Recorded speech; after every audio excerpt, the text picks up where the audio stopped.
Welcome everyone to a really wonderful evening that we can share together. I am here in the office at Temple Harzain in River Forest, Illinois, and we want to welcome all of the friends that are joining us from Congregation Adat Yeshurun and also U.S.S.R, the Institute for Jewish Activism. We're really excited to have joined together as a group to be with Robyn tonight, and also to honor the memory of one of our congregants, our members. I'm going to read a little bio for Robyn. Hopefully many of you have seen some of her other programs. We actually had two of her programs earlier this year, the Jews in China and Jews in Persia. Robyn Helzner is a leading interpreter of world Jewish music. She has appeared in concerts throughout the United States and abroad. Robyn served as the cantor for the United Jewish Congregation of Hong Kong and officiated at the first bar mitzvah celebrated in Beijing. Robyn's underground concerts for Jews and refuseniks in the Soviet Union led to sold-out appearances in the concert halls of Moscow and St. Petersburg. Robyn has released 5 recordings: Hearts Awaken, A Fire Burns, and Signs and Wonders feature the Robyn Helzner Trio. Clap Your Hands and I Live in the City are beloved by children worldwide. Robyn currently serves as a cantor for synagogues in Washington, D.C., and leads Jewish heritage tours to China, the Balkans, Morocco, Spain, and Portugal. An incredible bio, and for an incredible person, an incredible performer. She has a wonderful story to share with us. Robyn, it's all yours. Thank you, Charles. Thank you, Vladimir. I'm going to just request that everybody take a look at your screens. Make sure you're muted. And I'm going to start by sharing my screen. Thank you all for joining me this evening. I was born in Washington, D.C. Growing up in Washington meant living at the center of political power in the United States. As a child, I ducked under my desk at school to prepare for a possible nuclear attack on the nation's capital. Washington has always been at the epicenter of political movements, protests, and demonstrations. But it was one particular movement that would deliver a more personal impact. I've been singing Jewish music since I was 8 years old. This photo was taken at the Hebrew home of Greater Washington. This was the first public performance that my sister, Cantor Rochelle Helzner, she's the one holding the guitar, and I had ever presented. At home, my family listened to a lot of Jewish music on the record player, songs in Hebrew and Yiddish, and recordings of the Red Army Chorus. My grandfather was a soldier in the Russian army in World War I. He escaped from Russia in 1919 and helped to found a kibbutz in Israel, which was then Palestine. I was an active member of the Young Judea Youth Organization and a song leader in the movement. We were dedicated to supporting Israel and to ending the oppression of Jews in the Soviet Union. The Soviet Jewry movement had its roots in an earlier tragedy that befell the Jewish people. During World War II, American Jews were helpless to stop the Holocaust from happening. As a discriminated minority, we lacked confidence and political influence. But in the years following the war, and with the establishment of the State of Israel in 1948, things started to change. When American Jews began to realize that the Soviet government was committing cultural genocide by denying its Jewish citizens the right to practice Judaism, as well as the right to leave the country, the cry of never again took on new meaning and motivated American Jews to act on behalf of persecuted Soviet Jews. I remember in the early 1960s, my Hebrew school teacher asked us to bring in a newspaper article that had some sort of Jewish content. Every child in the class brought in the same article because that's all there was. But the 1967 Six-Day War changed all that. Israel's victory, despite overwhelming odds, had a profound effect on world Jewry. The explosion of pride and positive self-identification that swept the American Jewish community also awakened Soviet Jewry. But the anti-Israel and anti-Semitic propaganda that filled the streets and the airwaves in the Soviet Union prompted some Jews to begin applying for exit visas.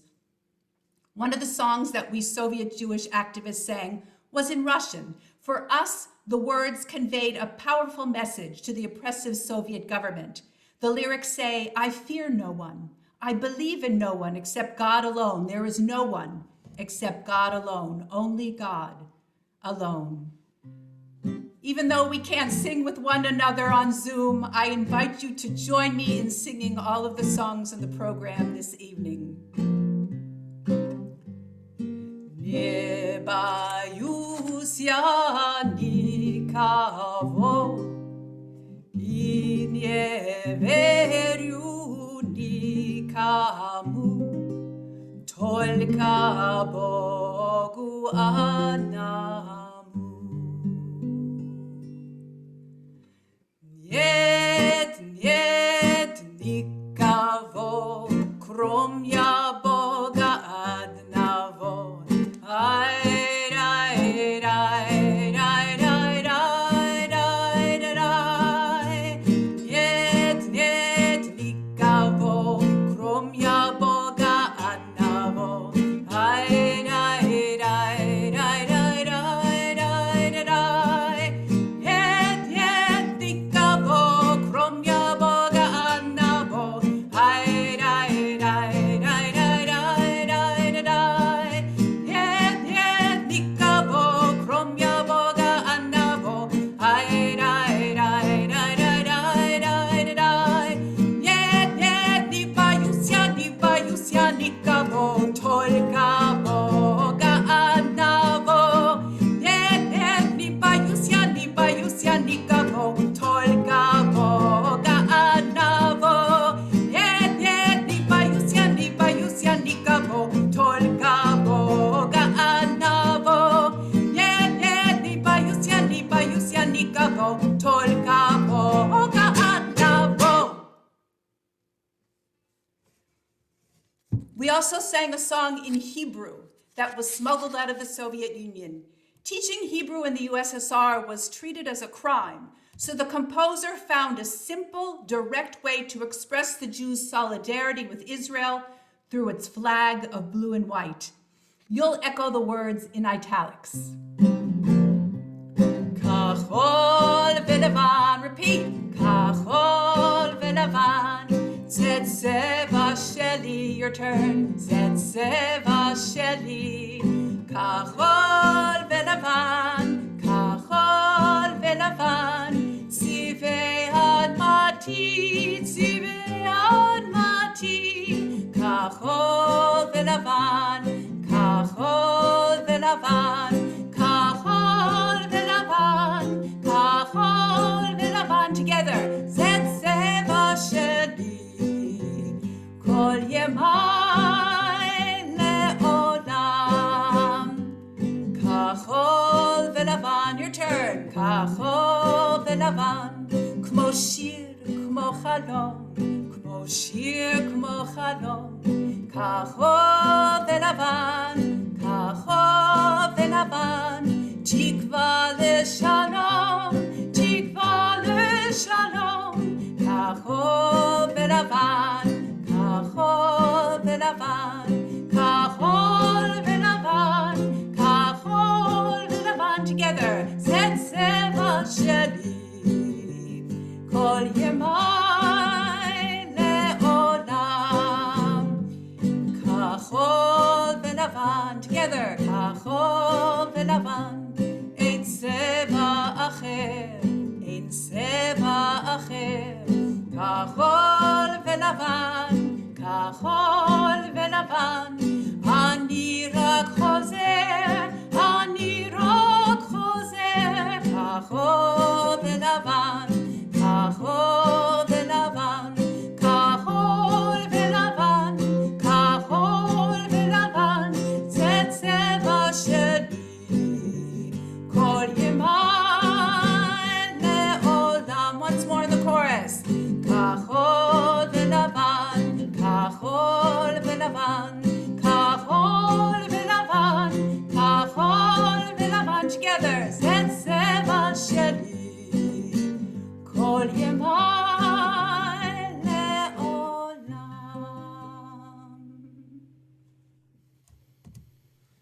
On April 26, 1970, a Washington, D.C. community-wide youth rally was organized to demonstrate support for Soviet Jews. My sister Rochelle and I were invited to participate in the musical part of the program. That's me standing there. My sister is sitting right below me. And by then, we each had our own guitar. As we prepared for the assembly, we learned that a decision had been made to hold a daily youth protest, a fast for freedom, to draw attention to the desperate situation facing Soviet Jews. The synagogue sanctuary was filled to overflowing when the announcement was made to launch the daily protest. 1,300 Jewish youth were energized and inspired to take action. Due to the prohibition against demonstrating within 500 feet of an embassy, the first daily protest had to be held several blocks away from the Soviet embassy, which was then on 16th Street in Northwest DC. Youth volunteers made a personal commitment to stand on the corner from 9 a.m. to 5 p.m. to fast and to hand out information about the oppression and imprisonment of Soviet Jews. I took the day off from school when I was 14 to participate in the Fast for Freedom. Standing on the corner at 17th Street, I felt like I was a link in an important chain. Someone had stood in my place the day before, someone would stand in my place tomorrow. In December 1970, as a result of a court challenge, the daily protest was moved to its permanent location right across the street from the Soviet embassy. On International Human Rights Day, December 10th, 1970, the Soviet Jewry Vigil officially began. We adopted other actions to express support for Soviet Jews. B'nai Mitzvah students were partnered with Soviet Jewish children denied the right to celebrate bar and bat mitzvah. We wore bracelets emblazoned with the names of refuseniks, Jews denied exit visas. Having applied to leave the Union, these Jews were often denounced as agents of Zionism and world imperialism and labeled as traitors. Once refused permission to exit, they immediately lost their jobs and any opportunities for further education.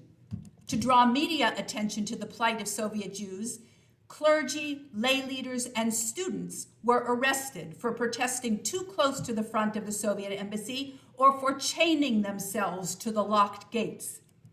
We boycotted Pepsi Cola in retaliation for PepsiCo's agreement to manufacture and sell soft drinks in the Soviet Union. On Simchat Torah, the seventh Hakafah, the seventh parade with the Torah, was silent in solidarity with our people silenced in the U.S.S.R. We compared the Soviet Jews with the ancient Israelites in Egypt. These modern Jews were enslaved by a modern pharaoh represented by the Soviet regime. At our seders, we sang the underground song, Atpusti narod moy, Let My People Go, in Russian and in English.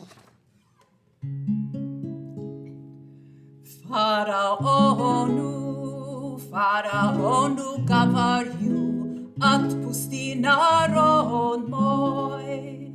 Faraonu, Faraonu gavaryu, Atpusti narod moy. Atpusti narod еврейский, народ свою. Отпусти народ еврейский, народину свою. Отпусти народ, отпусти народ, отпусти народ домой. To the Pharaoh I say, let my people go. To the Pharaoh I say, let my people go. Let the Jewish people go to their homeland. Let the Jewish people go to Eretz Yisrael. Let my people go. Let my people go. Let my people go. Excellent Russian. In 1975, Congress passed the Jackson-Vanik Amendment linking foreign trade credits to Soviet immigration policy. This led to an increase in the number of Jews leaving the U.S.S.R., but the increase was short-lived. Throughout the 1980s, Jewish immigration plummeted, and the Soviet government continued to arrest, imprison, and deny Jews the right to leave. In December 1987, Elie Wiesel, Zichrono Livracha, and former prisoner of conscience Anatoly Sharansky challenged American Jews to gather in Washington for a rally that was a mass demonstration to coincide with a visit by Soviet President Gorbachev. 250,000 people from all over the United States rallied to the call. I sang at the assembly point at Lafayette Square across the street from the White House. It was thrilling to watch the sea of demonstrators from my place on the performer's stage. As I marched down Constitution Avenue towards the Capitol, I marveled at the throngs of people in front of me and behind me. We sent a powerful message to Soviet President Gorbachev. We have not forgotten our brothers and sisters in the Soviet Union, we said. We will not be silent. Shlach et ami, let my people go. And we sang, Am Yisrael Chai, the people, the nation of Israel lives. Am Yisrael, Am Yisrael, Am Yisrael Chai. Am Yisrael, Am Yisrael, Am Yisrael Chai. Am Yisrael, Am Yisrael, Am Yisrael Chai. Am Yisrael, Am Yisrael, Am Yisrael Chai.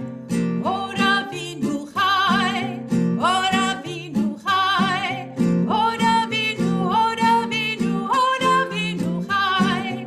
Od Avinu Chai, Od Avinu Chai. Od Avinu, Od Avinu, Od Avinu Chai. Am Yisrael, Am Yisrael, Am Yisrael Chai. Am Yisrael, Am Yisrael, Am Yisrael Chai. Am Yisrael, Am Yisrael, Am Yisrael Chai. Am Yisrael, Am Yisrael, Am Yisrael Please check your Od connection. Avinu Chai, Od Avinu Chai. Od Avinu, Od Avinu, Od Avinu Chai. Od Avinu Chai, Od Avinu Chai. Od Avinu, Od Avinu, Od Avinu Chai. Yalai, lalai, yalai, lalai. Yalai, yalai, yalai, lalai. Yalai, yalai, yalai, lalai. Yalai, yalai, yalai, lalai. Od Avinu Chai, Od Avinu Chai. Od Avinu, Od Avinu, Od Avinu Chai. Od Avinu Chai, Od Avinu Chai. Od Avinu, Od Avinu, Od Avinu Chai. For several years, the Washington Jewish community had been sending teachers and community leaders to the U.S.S.R. to bring in materials and to meet with Soviet Jews and refuseniks. I was sent to the Soviet Union in 1988. It was the first time that the community had ever sent a Jewish folk singer, and none of us was prepared for the welcome that I received. Everywhere I traveled, I found Jews hungry to hear the music of our people. I landed at Moscow's International Airport late at night. Unlike other bustling airports in the West, the Moscow airport was dark and silent. I entered passport control. The official looked at my passport. He looked at me. He looked at my passport. He looked at me. He looked at my passport. He looked at me. I was ready to confess. Once I retrieved my bags, I proceeded to the notorious customs check. I heard from previous travelers that the authorities confiscated every piece of Judaica that they tried to bring into the country. While I may be the only person whose bags were never searched at Soviet customs, my traveling companion was not so lucky. I watched as every article in her suitcase was removed. We brought ritual items to distribute, like talitot, prayer books, and even kosher salamis. Surprisingly, they didn't take any of those items. Instead, they focused on a box of cassette tapes in her suitcase. The unmarked cassettes contained recordings of Jewish music. Suddenly, the officials called me over. "Do you have these cassettes?" they asked. I took a deep breath. I had a box of Jewish music cassettes in my suitcase, but they weren't exactly the same recordings. So I replied, "No, I don't have those cassettes." They demanded again, "Do you have these cassettes?" Feeling completely justified, I responded, "No, I don't have those cassettes. I have other cassettes, but not those." Finally, they let us pass. I approached the Soviet idea of a customer service desk and presented my transport voucher to my hotel. The clerk informed me that the last shuttle had departed long ago. I had no rubles, and with all the currency exchanges closed for the night, I asked how I was supposed to pay for a taxi. She just shrugged. So I looked around and noticed a group of German tourists getting on a bus. I discovered that their hotel was not far from mine, so I negotiated with the driver to take me to my hotel for a carton of Marlboro cigarettes, a very precious commodity in the Soviet Union in those days. As I started to board the bus, the Soviet customer service representative ran over and cried out, "You can't get on that bus." And I told her I am getting on the bus. She said, "It is forbidden." As she continued to scold me, I realized that I was just experiencing the irrational Soviet system. In the cities, I tried to appear as inconspicuous as possible. I didn't know then that it was difficult for a Westerner to blend into Soviet society. We walked differently. We held up our heads, and our steps were strong and assured. And no American woman would ever have her weight checked in public, certainly not without first removing her shoes. Before I left Washington, I was given names and telephone numbers of Jews to contact. I called them from public payphones because you had to assume that the hotel phones were bugged. I had studied some Russian, so I was able to say a few things about myself. Меня зовут Robyn Helzner. My name is Robyn Helzner. Я живу в Вашингтоне. I live in Washington, D.C. Я исполняю еврейские песни. I sing Jewish songs. Я выступаю с концертами еврейской музыки. And I give concerts of Jewish music. At the time, it was illegal for Jews to rent a public space to hold a public meeting. So underground concerts were organized. Jews would somehow find out about these concerts and make their way to the cramped Soviet apartments where we met. As I gazed around the room, I noticed that everyone looked like me and other Jewish Americans with Eastern European roots. I realized that if not for my grandparents leaving Russia, that would be me sitting there. Instead, I possessed the most valuable item of all, a United States passport. I also met refuseniks like Yuli Kosharovsky, Zichrono Livracha. These refuseniks were like modern-day Maccabees, fighting to live as Jews in the face of a cruelly oppressive Soviet government. When we gathered, we would sing their anthem, Gesher Tsar Me'od. The whole world is a narrow bridge, but the most important thing is not to fear. Kol ha'olam kulo, Gesher Tsar Me'od, Gesher Tsar Me'od, Gesher Tsar Me'od, Kol ha'olam kulo, Gesher Tsar Me'od, Gesher Tsar Me'od.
גשר צר מאוד, גשר צר מאוד, כל העולם כולו, גשר צר מאוד, גשר צר מאוד.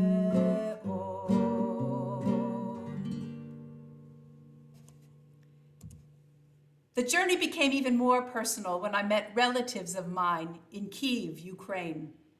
They were shocked when I called because no one who left the Soviet Union ever came back. My Russian-English dictionary got a good workout as we struggled to communicate. Mostly we just hugged each other. They invited me to meet the rest of the family the next day. Stepping out of my hotel, it was my turn to be shocked to see a crowd of people, all family, waiting to greet me. Back at their modest apartment, I was treated to a festive meal with warm and gracious hospitality. I reciprocated by sharing some songs. My cousins had no formal connection to Judaism because it was dangerous at the time, but they were nostalgic for the culture and particularly enjoyed the Yiddish songs that I sang, especially Tumbalalaika. Let's sing it together, the first verse in Yiddish and then continue in English. Tumbala, tumbala, tumbala, laika. Tumbala, tumbala, tumbala, laika. Tumbala, laika, spiel balalaika. Tumbala, laika, Freitag soll sein. Steht der Boche unertracht, Tracht und Tracht, a ganze Nacht. Wemmen zu nehmen und nicht verschämen, wemmen zu nehmen und nicht verschämen. Tumbala, tumbala, tumbala, laika, tumbala, tumbala, tumbala, laika, tumbala, laika, spiel balalaika, tumbala, laika, Freitag soll sein. Maiden, maiden, tell me true, what can grow without the dew? What can burn for years and years? What can cry and shed no tears? Tumbala, tumbala, tumbala, laika, tumbala, tumbala, tumbala, laika, tumbala, laika, spiel balalaika, tumbala, laika, Freitag soll sein. Foolish boy, I'll tell you true, a stone can grow without the dew. Love can burn for years and years, a heart can cry and shed no tears. Tumbala, tumbala, tumbala, laika, tumbala, tumbala, tumbala, laika, tumbala, laika, spiel balalaika, tumbala, laika, Freitag soll sein. Noch einmal. Tumbala, tumbala, tumbala, laika, tumbala, tumbala, tumbala, laika, tumbala, laika, spiel balalaika, tumbala, laika, Freitag soll sein. I hope that very soon we can be together in person so we can really sing together. On the heels of glasnost and perestroika, I returned to the Soviet Union in February 1989, the only American artist invited to perform at the historic dedication of Moscow's Jewish Cultural Center. The center was named for Solomon Mikhoels, the great Soviet Jewish actor and cultural leader. He was murdered on Stalin's orders in 1948. Naming the center for Mikhoels marked a tremendous step towards reclaiming his venerated place in Jewish and Russian history and to reviving Jewish culture in the Soviet Union. In addition to the foreign dignitaries who attended the center opening, refuseniks like Yuli Kosharovsky were able to appear at the event without fear of harassment or imprisonment. After 17 years in refusal, Yuli and his family were allowed to leave for Israel 1 month after the historic dedication. Also in attendance were Moscow Jewish activists, Victor, Eli, and Masha, who I had met during my previous visit. When Eli saw me, he joked, "This is what you call back in the U.S.S.R." I subsequently appeared in the sold-out concert halls of Moscow and St. Petersburg as part of an officially government-sanctioned Jewish cultural tour of the U.S.S.R. The sign by my shoulder says, "Robyn Helzner." This was the first time that Hebrew songs were performed in public in the Soviet Union in more than 50 years. There were long lines to purchase tickets for these concerts. Of course, there were long lines to purchase everything in those days. The concerts were held at Tchaikovsky Hall in Moscow, a 3,000-seat auditorium. Many people who attended the concerts had never heard Jewish music before.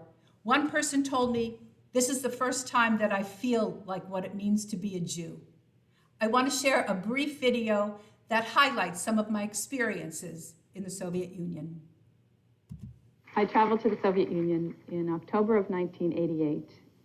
It was an underground visit, which meant that although my visa said tourist, I had another agenda. I was sent to give concerts and to meet with Soviet Jews and refuseniks whenever possible. I had several concerts during that trip, and they were all held in small Soviet apartments where the people lived, because at that time the Jews in the cities, particularly Moscow, Leningrad, were not allowed to rent a public space to hold a public meeting. So we met in these small concerts. Word got out very quickly to people, and the concerts were always full. And I remember in the last concert that I gave in this trip, there were about 50 people crammed into this small flat in Moscow. And we sang for over 3 hours songs in Hebrew, Yiddish, Ladino. And I've never seen people respond to the music the way that they did. Those who knew the music sang with such passion. It was unbelievable. And those who didn't know the songs sat there for those many hours, and their eyes were gleaming, and their faces were smiling. And it felt like for that amount of time, we were not in this oppressive Soviet capital, but we were in a world of Jewish warmth and Jewish freedom, where we could say what we wanted to and sing what we wanted to without fear. When people asked me about my experiences there, asked me if I would go back, I told them I would go in a minute, because I realized as a Jewish folk singer I had a tremendous contribution to make. That music made a difference. It was a key to the sparking of this Jewish identity. 4 months later, I was invited to return to the Soviet Union to participate in the historic dedication of the Solomon Mikhail's Jewish Cultural Center in Moscow. So I was back on a plane, singing at the dedication, where Hebrew was heard for the first time openly in over 50 years. Following that, I performed in the concert halls of Moscow and Leningrad in the first officially government-sanctioned Jewish cultural tour, where we played to over 3,000 people at a time. So here, at one point, I was looking over my shoulder, arranging concerts clandestinely, in a way, in small apartments, fitting in as many people as we could. And the next performance, the next trip, was in Tchaikovsky Hall in Moscow, a 3,000-seat auditorium. And the concerts were sold out, which led me to believe that although people hadn't had a connection for so many years with their culture and their background, given the opportunity, they raced to become a part of it, to find out what it was all about. I was honored to appear on the same stage with Israeli stars Yafa Yarkoni, Zichronah Livracha, and Duda Fisher. I sang songs in Hebrew, Yiddish, and Ladino. I would also invite the audience to sing with me on the chorus of the Hebrew piyut, or liturgical poem, Mi Pi El. When I was teaching the words, Mi Pi El, Yevorach Kol Yisrael, I could tell people were a little uncomfortable because many had never heard or spoken Hebrew before. I paused and said, "Don't worry, we have time." Everyone relaxed and we sang the chorus together. This was usually the last song in my set, So when I finished, I would bow, thank you very much, bolshoi spasiba, the audience applauded, and I left the stage. One night, the audience continued to applaud in what became a sustained rhythmic clapping. And someone backstage said to me, Robyn, go back on the stage. As soon as I walked back on the stage, the entire audience started to sing, Mi pi'el, yevorach kol Yisrael, on their own, in Hebrew. It was a miraculous moment. So let's sing. Mi pi'el, yevorach kol Yisrael. Mi pi'el, yevorach kol Yisrael. Ein adir k'Adonai, ve'ein barok keven Amram, ein gidula k'Torah, ve'ein dorsheh k'Yisrael. Mi pi'el, yevorach kol Yisrael. Mi pi'el, yevorach kol Yisrael.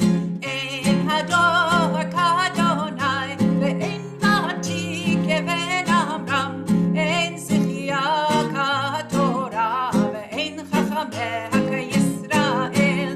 Mi pi'el, yevorach kol Yisrael.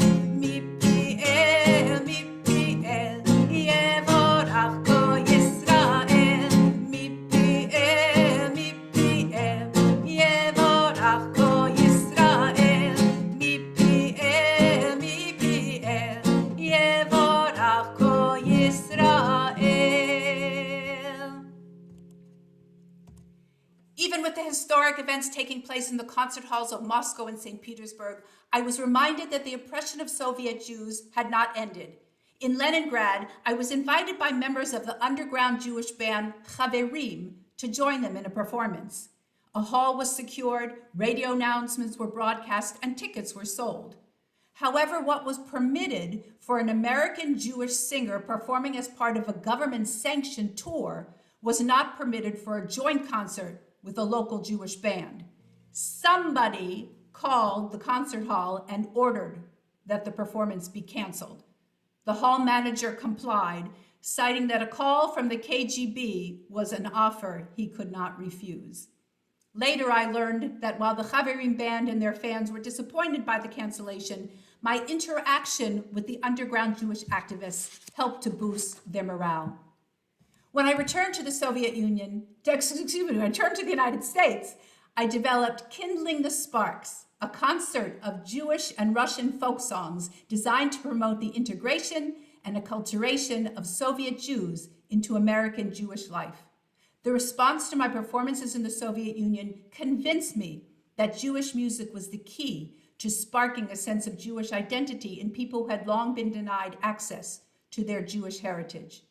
One of the songs that I performed was by beloved singer-songwriter, Russian singer-songwriter, Bulat Okudjava.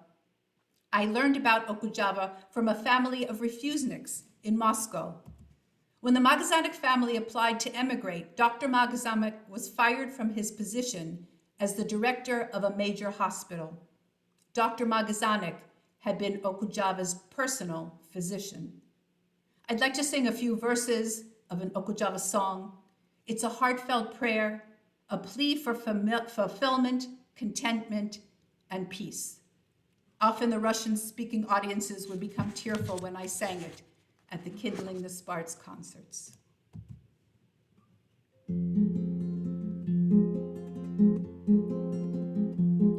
Пока земля еще вертится, пока еще ярок свет, Господи, дай же ты каждому, чего у него нет. Умному дай голову, трусливому дай коня, дай счастливому денег и не забудь променя. Пока земля еще вертится, Господи, Твоя власть, дай рвущемуся як власти на властвоваться ласт. Дай передишку щедрому, хоть исхода дня, Каину дай раскаяние и не забудь про меня. Господи, мой Боже, зелье на глазе мой, пока земля еще вертится, и это есть страна самой, пока еще хватает времени и огня, дай же ты всем понемногу и не забудь про меня. Дай же ты всем понемногу и не забудь про меня.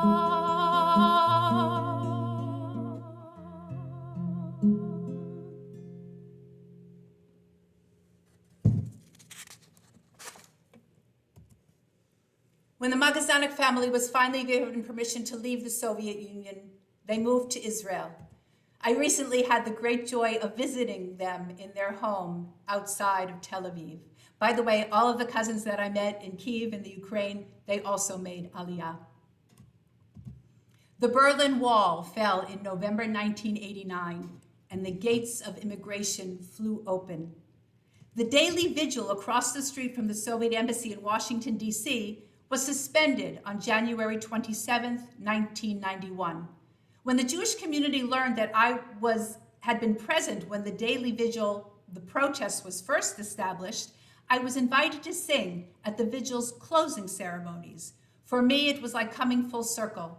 I sang songs in Hebrew and in Russian, songs of protest and songs of hope. To my surprise, a representative from the Russian embassy actually came out of the locked gates to address us. Of all the songs that I sang in the Soviet Union, there was one that I brought back. It was written by two Russian Jews in Hebrew, which was pretty amazing at the time. The song talks about the power to bring us together and to bring peace. The words of the chorus, I hope you'll join me, they say, Yehi Shalom, let there be peace. Tehi Ahava, let there be love. And then they borrow from the book of Isaiah, Velo yisa goy el goy charbo, let no nation raise its sword against another. And the last words are the most powerful, as they say simply, Bo shalom, bo, come peace, come. Goes like this. Yehi shalom, tehi ahava, yehi shalom, tehi ahava, velo yisa goy el goy charbo, bo shalom bo. Try it with me.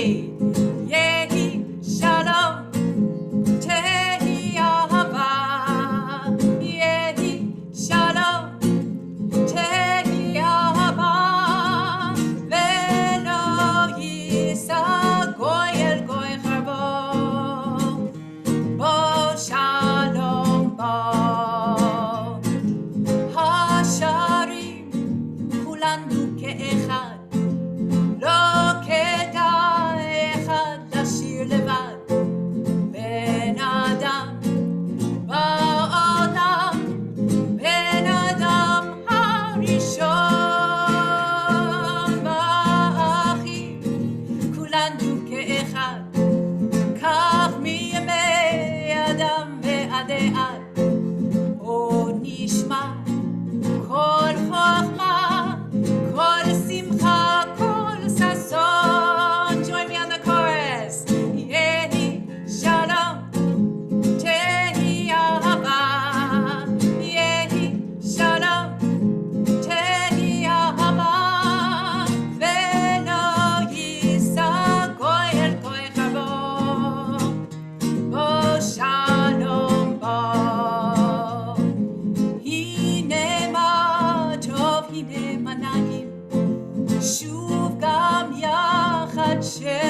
אחים, ניגונים ודברים, הם יוצאים מן הלב, היושבים וגם המסובים, השרים תמיד הם בני חורים, בכל זמן ואיתם בואו ונצטרף. Everyone, יהי שלום, תהי אהבה, יהי שלום, תהי אהבה, ולא יישא גוי אל גוי חרבו. בוא שלום, בוא עוד פעם, יהי שלום, תהי אהבה, יהי שלום, תהי אהבה, ולא יישא גוי אל גוי חרבו. בוא שלום, בוא, ולא יישא גוי אל גוי חרבו. בוא שלום, בוא.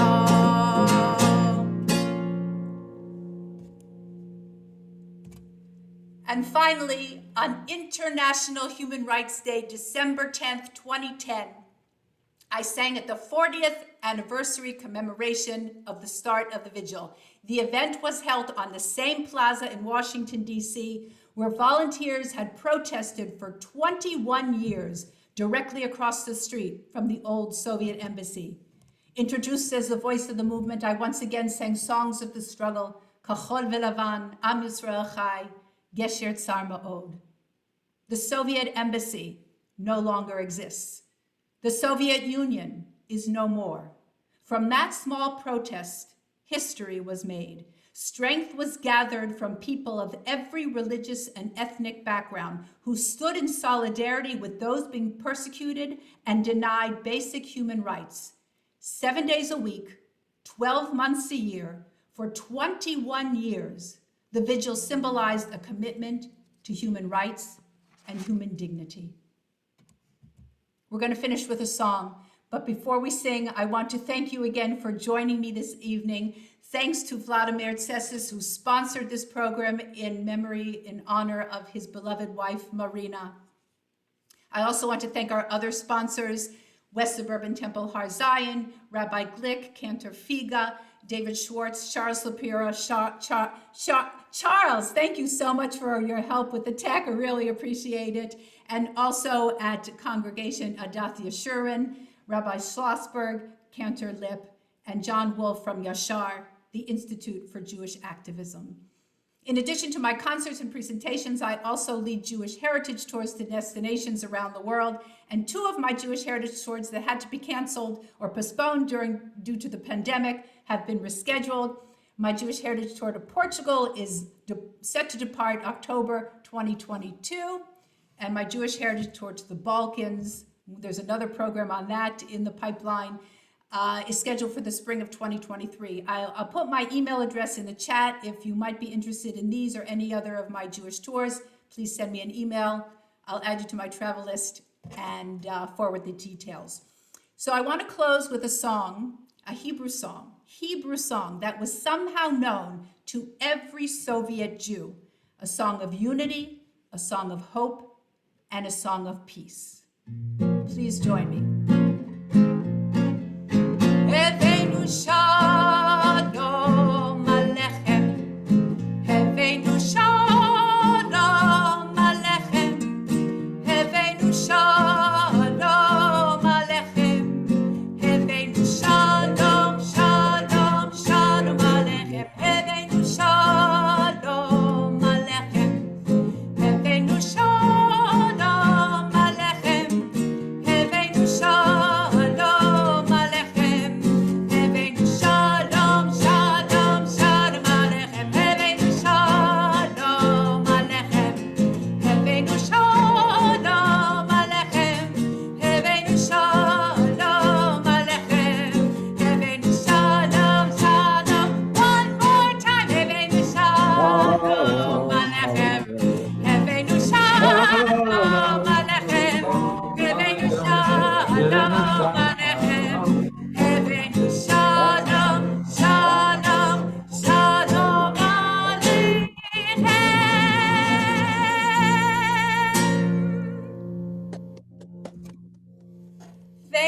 Oh, how wonderful.